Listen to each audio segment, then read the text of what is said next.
কি গো ঠাকুমা, তুমি কই? এই তো আমি এখানে বসে আছি। চোখে কি দেখা যাচ্ছে না? আমি ঘরের ভেতর থেকে দেখব কিভাবে? ভেতরে আসো। আসছি, দাঁড়া।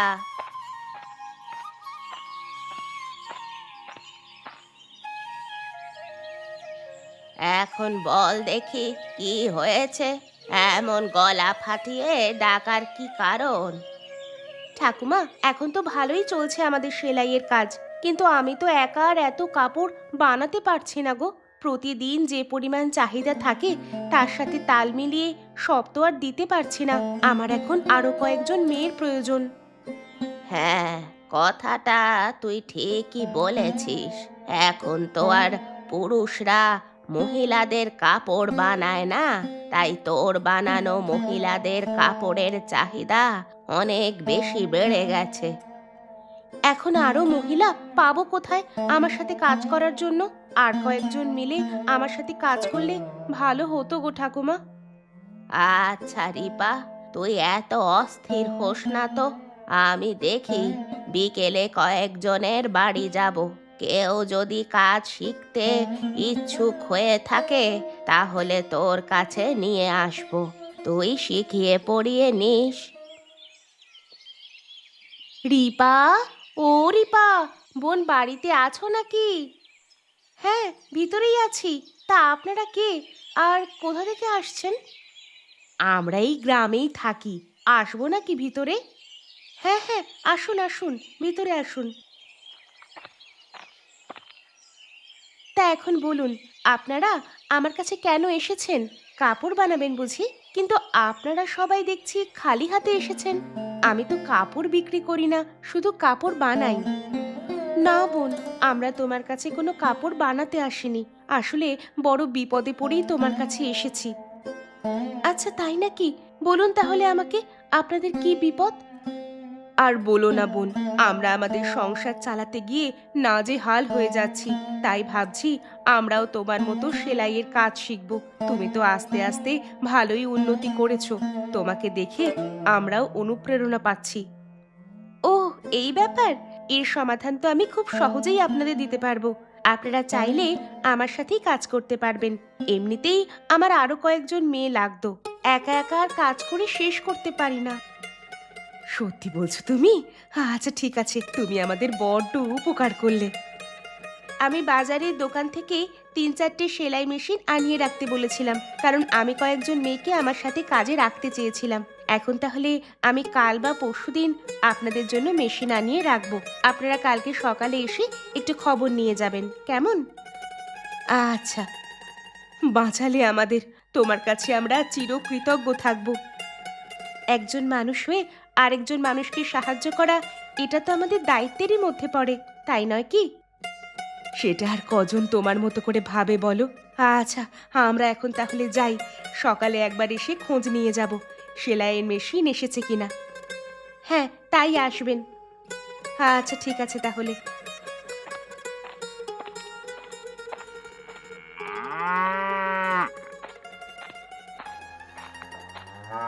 কই বাবা, হলো তোমার? সেই কখন থেকে দেখছি দুধ দুয়েই চলেছো। আমি তো এতক্ষণে পুরো গ্রাম ঘুরে চলে আসলাম, আর তুমি সেই এক জায়গাতেই পড়ে আছো। এই তো হয়ে গেছে, আর বেশিক্ষণ লাগবে না। তাছাড়া আমি কি আর তোর মতো চটপট করে সব কাজ করে ফেলতে পারি নাকি রে বাবা? বয়স হচ্ছে না বুঝি? আর খালি খালি এখন বয়সের দোহাই দিও না তো বাবা, তাড়াতাড়ি করো, হাতটা চালাও। বাজারে তো যেতে হবে নাকি? এত বেলা করে গেলে কি আর ভালো দাম পাওয়া যায়, তুমি বলো? তুই কি দেখতে পাচ্ছিস না চোখে? আমি তো তাড়াতাড়ি করছি। বসে বসে তো আর ঝিমাচ্ছি না। আমার তো তোর মতোই দুটো হাত। যদি আরো বেশি হাত থাকতো তাহলে বোধহয় ভালোই হতো, তাই না? হ্যাঁ, ভালো হতো। মুখ দিয়ে কথা বলবার আগেই পেয়ে যেতাম সব। আচ্ছা বাবা, অকারণে এত কথা বলে কি মজাটা পাচ্ছ তুমি? এই যে কাজটা করছো সেটা যদি চুপচাপ করতে, তাহলে এতক্ষণে কাজটা খুব ভালোভাবে হয়ে যেত, বুঝেছো? তা আমার সাথে এত ফ্যাচ ফ্যাচ কেন করছিস সকাল সকাল? সেই ভোর থেকে সব কাজ তো একা হাতেই করছি, সবই তো চোখে পড়ছে নাকি? সেটা তো চোখে পড়েই বাবা, কিন্তু তুমি তো জানো, খুব সকালে না গেলে দুধের ভালো দাম পাওয়া যায় না। আর কম দামে বেচলে আমাদের ভালো লাভ হয় না। শাকসবজি বা কিনবো কিভাবে? আর এই ভাঙা ঘরবাড়ি বা ঠিকঠাক করবো কিভাবে, সেটাই জানি না। হুম। আর আমি যদি দুধ দুইতে পারতাম তাহলে তোমাকে এতবার বলতাম নাকি? আমি নিজেই দুধ দুয়ে সকাল সকাল বাজারে গিয়ে বিক্রি করে চলে আসতাম। বুঝলাম বাপ, বুঝলাম। এই নে বালতিটা ধর। শেষ আমার। দেখ না, যদি পারিস বাজার থেকে একটা বড় মাছ কিনে আনিস। কতদিন যে মাছ খাই না। বাবা, আমরা তো অনেক দিন ধরে না খেয়ে খেয়ে টাকা জমাচ্ছি এই ভাঙা বাড়িটা মেরামত করব বলে। আর বেশি দিন অপেক্ষা করতে হবে না বাবা। তুমি দেখো, আমি কিছুদিনের মধ্যেই একটা ব্যবস্থা করে ফেলবো। এখন আর মাছ কিনতে পারবো না বাবা। এভাবে থাকতে কি আর কারো ভালো লাগে? তোর সব কথাই আমি বুঝতে পারছি বাবা। আশা করি আর বেশি দিন আমাদের লাগবে না। সামনেই ভালো দিন আসবে। এখন তাহলে বাজারে যা। আচ্ছা, এক্ষুনি যাচ্ছি। তুমি কিন্তু আজকে জমিদারের বাড়ি থেকে কাজ শেষ করে তাড়াতাড়ি ফিরবে। একদম রাত করবে না। আমি বাজার এনে রান্না বসিয়ে দেব। আজ রাতে আমরা একসাথে খাবো। আচ্ছা বাবা, আচ্ছা।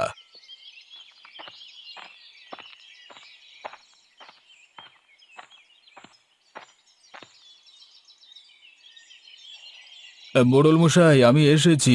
আজ কি কি কাজ করতে হবে তাড়াতাড়ি বলুন। আজকে রাতে একটু তাড়াতাড়ি বাড়ি যেতে হবে, ছেলেটা বলে দিয়েছে। কেন রে, তাড়াতাড়ি যেতে হবে কেন? কি হয়েছে? বাড়িতে কোনো অনুষ্ঠান আছে নাকি? না না, তেমন কিছু না। আমি রোজ আপনার বাড়ি থেকে অনেক রাতে ফিরি, আর বাড়িতে ছেলেটা সবসময় একা একাই খায়। তবে আজ বারবার করে বলে দিয়েছে একটু আগে চলে যেতে। একসাথে বাবা ছেলে ডাল ভাত খাবো, এই আর কি। সেটা তো খুবই ভালো কথা। তাহলে সব কাজ দ্রুত শেষ করে ফেল। আজকে কি কি কাজ করতে হবে বলে দিন মোড়ল মশাই। আজকে বেশি কাজ করাবো না। আমার সব কাপড়গুলো ধুয়ে দিবি, তারপর শুকিয়ে গেলে ভালো করে ভাঁজ করে আলমারিতে রেখে দিবি। আর আজকে রান্না বান্না বেশি কিছু করতে হবে না। আমার ছেলে আজকে বাইরে গেছে, কালকে ফিরবে। তুই চাল ডাল মিলিয়ে খিচুড়ি করে রাখ। আচ্ছা, এক্ষুনি করছি।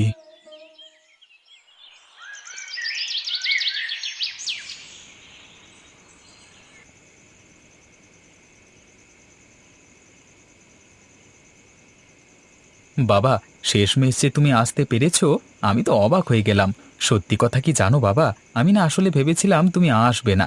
আমাকে শুধু শুধু খুশি করবার জন্য কথা দিয়েছো। কেন রে বাবা, আমাকে এত অবিশ্বাস কেন? এখানে অবিশ্বাসের কথা নয় বাবা, এখানে কথা হচ্ছে দায়িত্বের। তুমি তোমার কাজের ক্ষেত্রে অনেক বেশি দায়িত্বশীল। তুমি মোটেও তোমার কার্য শেষ না করে আমার কথা শুনে বাড়ি চলে আসতে না। আজ কেন আসলে বলো তো বাবা? তা তুই কথাটা মিথ্যে বলিসনি বাবা। আমি আজকে গিয়েই মোড়ল মশাইকে বলেছি আমাকে আগে ছুটি দিতে হবে। তাছাড়া আজ মোড়ল মশাই ছেলেও বাড়িতে ছিল না, তাই জন্যই তাড়াতাড়ি আসতে পেরেছি। কারণ রান্নাবান্না কম ছিল। ওনার ছেলে থাকলে তার তো আবার আবদারের শেষ থাকে না। সারাদিন এই কাজ ওই কাজ একটার পর একটা বলতেই থাকে। যাই হোক বাবা, এখন আমরা আমাদের কথা বলি। হ্যাঁ, সেটাই বল। বাবা, তুমি আজকে বড় মাছ খেতে চেয়েছিলে। আমি অবশ্য বড় মাছ আনতে পারিনি, তবে কিছু ছোট মাছ এনেছি, রান্নাও করেছি। খেয়ে বলো তো কেমন হয়েছে। মাছ কিনবার টাকা পেলি কোথায়? আজকে তাড়াতাড়ি বাজারে যেতে পেরেছি বলে দুধ ভালো দামে বিক্রি করতে পেরেছি, তাই তোমার জন্য মাছ নিয়ে এসেছি। আমি তো অনেক কিছুই খেতে চাই, তাই বলে সব কিছু কি সম্ভব নাকি?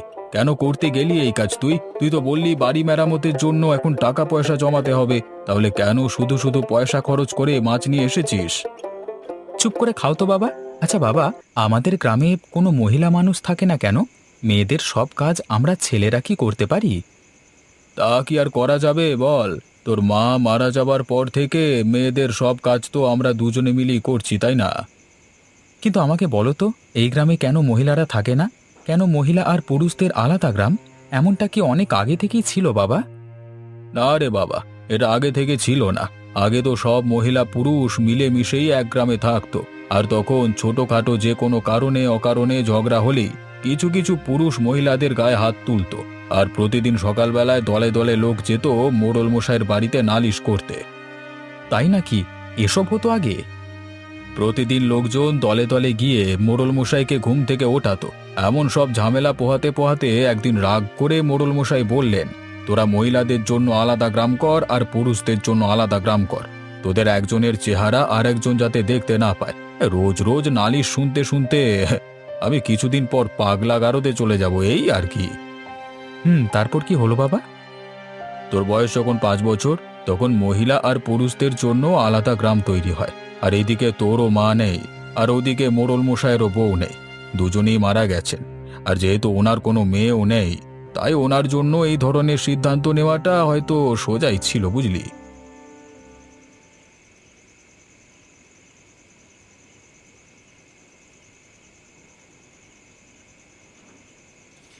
কি রে মা, দেখেছিস তোর এই কাপড়ের ব্যবসাটা দিনে দিনে বড় হয়ে যাচ্ছে। গ্রামের কত মহিলা এখন তোর এখানে কাজ করে স্বাবলম্বী হয়ে গেছে। ঠাকুমা, এখন বাজারে যদি একটা বড় দোকান দিতে পারতাম তাহলে বেশ ভালো হতো, কি বলো তুমি? তা তো ভালোই হতো, কিন্তু সেটা করতে গেলে তো অনেক টাকার প্রয়োজন মা। বাজারে দোকানটা দিতে পারলে আরো অনেক মহিলা আমাদের দোকানে কাজ করতে পারতো। এভাবে করে আরো মহিলাদের কাজের একটা ব্যবস্থা হয়ে যেত। আমাদের হাতে তো এখন তেমন টাকা পয়সা নেই রে মা। তবে আমরা কিভাবে কি করব তার একটা প্রাথমিক পরিকল্পনা করে রাখতে পারি, যাতে হাতে টাকা আসলেই সাথে সাথে পরিকল্পনা বাস্তবায়ন করতে পারি। টাকা পয়সা তো জমাচ্ছি ঠাকুমা, আরো কয়েক মাস দিন রাত মিলে যদি পরিশ্রম করতে পারি তাহলে হয়তো আমার এই স্বপ্নটা আমি পূরণ করতে পারবো। আমি জানি তুই সেটা পারবি, কারণ তুই তোর সততা দিয়ে কাজ করিস আর অনেক পরিশ্রম করিস। শুধু তাই নয়, অন্যের ভালো নিয়েও তুই অনেক চিন্তা করিস। আজকাল এমন মানুষ পাওয়া যায় না। তুই দেখিস একদিন তুই অনেক দূরে যাবি, সেই দিনটা যেন আমি দেখে যেতে পারি। ঠাকুমা, কলার মোচার তরকারিটা খুব ভালো হয়েছে। তোমার হাতের সব রান্নাই আমার খুব পছন্দের, তার মধ্যে এই কলার মোচার তরকারিটা হচ্ছে 1 নাম্বার।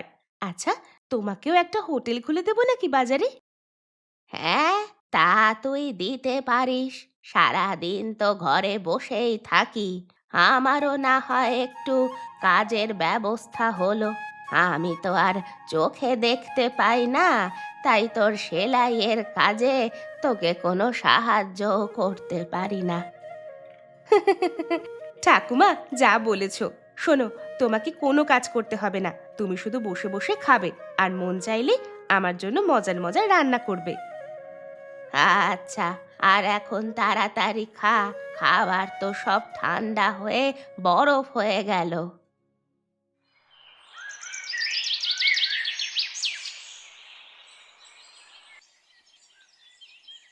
ইস, কিভাবে যে তুমি এমন জ্বর বাঁধালে বাবা! এখন তোমাকে নিয়ে আমি কি করব? সকাল হয়ে গেল, এখন গরুর দুধ দোয়াতে হবে, বাজারে নিয়ে গিয়ে বিক্রি করতে হবে, তারপর সেই টাকা দিয়ে বাজার করে এসে আমাকে রান্না করতে হবে। তা এত সব কিছু এক হাতে আমি কখন করব কিছুই বুঝতে পারছি না। তুই তোর কাজে চলে যা, আমাকে নিয়ে এত ভাবিস না, আমি ঠিক সামলে নিতে পারবো। না বাবা, তোমাকে এই অবস্থায় রেখে আমি এখন মোটেও বাইরে যেতে পারবো না। কিরে আসু, ঘরে আছিস? আরে মোড়ল মশাই যে, আসুন আসুন, ঘরে আসুন। আরে তুই দেখি ভালোই জ্বর বাঁধিয়েছিস। আরে রাখ রাখ, উঠতে হবে না, থাক, শুয়ে থাক তুই। এই ছেলে, তুমি কি তোমার বাবার জন্য কোনো ওষুধপত্রের ব্যবস্থা করেছো? ডাক্তার কি দেখে গেছে? এত কিছুর ব্যবস্থা এখনো করতে পারিনি, আমি একা মানুষ, কোন দিক রেখে কোন দিকে সামলাবো বলুন তো। তা তো অবশ্য দেখতেই পাচ্ছি। তোমার বাবাই তো আমার বাড়ির রান্না বান্না থেকে শুরু করে ঘর পরিষ্কার, কাপড় ধোয়া সবকিছুই করে দিয়ে যায়। তো সকাল সকাল তোমার বাবা আমার বাড়িতে যাননি দেখে আমিও এখনো পর্যন্ত না খেয়ে বসে আছি। মোড়ল মশাই, আমাকে অভয় দিন তো, একটা কথা বলি। কি বলতে চাও বলো। আশা করি এতদিনে আপনিও নিশ্চয়ই ব্যাপারটা অনুধাবন করতে পেরেছেন। রাগের মাথায় একটা সিদ্ধান্ত আপনি গ্রামের সকল মানুষের উপর চাপিয়ে দিয়েছেন। আপনার এই সিদ্ধান্ত থেকে আপনাকে এখন সরে আসতে হবে। তুমি ঠিকই বলেছ বাবা, আমার এই হঠকারী সিদ্ধান্তের ফল এখন আমাকে ভোগ করতে হচ্ছে। সৃষ্টিকর্তা নর এবং নারীকে একজন আরেকজনের অর্ধাঙ্গিনী হিসেবে, পরিপূরক হিসেবেই তৈরি করেছেন। অর্ধাঙ্গিনীরা ছাড়া সমাজ তো চলবে না। শুধু সমাজ কেন, কোনো কাজই তো চলবে না। আমি গ্রামের সব পুরুষদেরকে নিয়ে আলোচনা করে এই সমস্যার অতি দ্রুত একটা সমাধান করব। আমি রাগের মাথায় আমার নেয়া এমন হঠকারী সিদ্ধান্তের কারণে অনেক মানুষকে এত বছর কষ্ট দিয়েছি, নিজেও কষ্ট পেয়েছি, তবে আর নয়। ধন্যবাদ, অনেক ধন্যবাদ আপনাকে মোড়ল মশাই।